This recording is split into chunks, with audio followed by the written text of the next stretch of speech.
February 1952. Sandringham House. A servant walks down the dark corridor.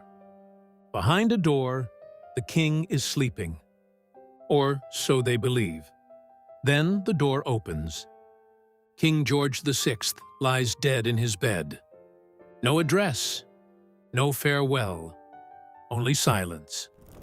At that very moment, nearly 7,000 kilometers away, Princess Elizabeth is in Kenya, 25 years old, 2 small children. She doesn't know it yet, but in this moment, she is queen. And in London, a woman waits who has just lost her crown, but not her influence, her mother. Officially, the era of Elizabeth II now begins, but in palaces, the official version is rarely the whole truth. Elizabeth becomes queen, but she does not become it alone, because the woman who raised her stays close, not as a minister, not as a regent, but as a mother. And that is exactly what makes her untouchable. A prime minister can be dismissed, a courtier can be reassigned, a bishop can object. But a mother who survived the war and embodies the rules of the crown, you don't remove her from the room. The question is not whether the Queen Mother had power. The question is how much of it worked through Elizabeth. Elizabeth Bowes-Lyon had never expected to become queen. In 1936, Edward VIII abdicates. He wants to marry Wallis Simpson, divorced, American. For the crown, a scandal. Suddenly, her husband becomes king, George VI, shy, dutiful, unprepared. For Elizabeth Bowes-Lyon, this abdication is no sacrifice. It is an injury. In her eyes, Edward forces a burden onto her husband that he never sought. Then comes the war. Buckingham Palace is hit. The family stays in London. The Queen Mother smiles while others flee. And in these years, her most dangerous belief takes shape. The crown does not survive by explaining itself. It survives by holding firm. Don't speak. Don't complain. Don't waver. For her daughter, this becomes the first lesson in power. Feelings do not belong on the balcony. In 1952, George VI dies. Elizabeth returns from Africa, dressed in black.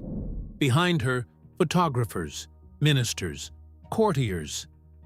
She is the queen now, but beside her stands the woman who knows the palace better than she does. The Queen Mother loses her official place beside the king. She moves out of Buckingham Palace. From the outside, it looks like a retreat. But it is only a change of address. She moves to Clarence House, only minutes away. A different house, the same circle of influence. There she receives guests. There she keeps contact with old courtiers, clergymen, aristocrats. And again with her daughter. Not in the protocol, not in the files. A lunch, a tea, a phone call. Elizabeth doesn't hear just any opinion. She hears the woman who doesn't explain the old system, but embodies it. This is not advice. This is shaping. In 1953, Elizabeth's coronation is broadcast on television. Millions watch. For the young queen, it is a triumph. The monarchy looks modern. But the Queen Mother belongs to an older world. To her, closeness is dangerous. Because what looks ordinary can be judged. And what is judged can be rejected. Behind her stands a mother whose conviction comes from war and abdication. Distance protects. Silence protects. Composure protects. And then comes the first crisis in which this very composure is tested. Princess Margaret falls in love with Peter Townsend, a war hero, a courtier, but divorced. And that one word is enough to turn love into a matter of state. In 1953, at the coronation, Margaret brushes a piece of lint from his uniform. A tiny gesture, but cameras see everything. The next day, the story is out. And for the Queen Mother, a divorced man is no ordinary man. A divorced woman had once forced the crown onto her husband. Townsend is reassigned to Brussels. Margaret is told to wait 2 years. That sounds like time. But in a palace, time is a method. In 1955, the decision comes. If Margaret marries the divorced man, she loses her income, her rank, and her home. In the end, she gives him up. No one had to order Elizabeth to act. Duty before love was already her standard too. Her mother's standard. February 1981. Diana Spencer is 19. Her first royal home is Clarence House, the house of the Queen Mother. That is more than an address.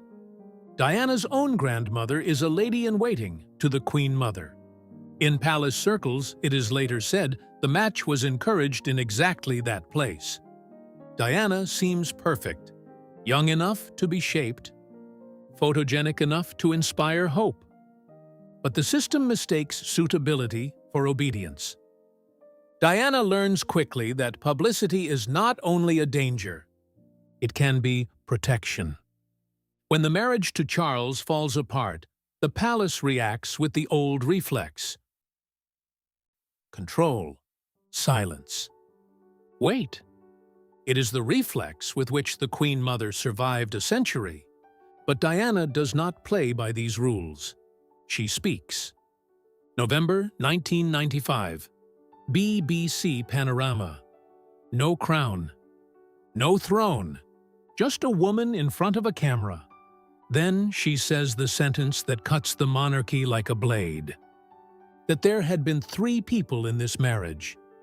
23 million Britons listen.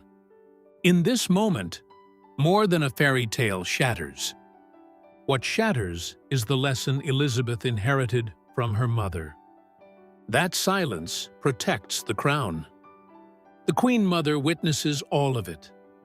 Margaret, Diana, a country that no longer stays silent just because the palace does.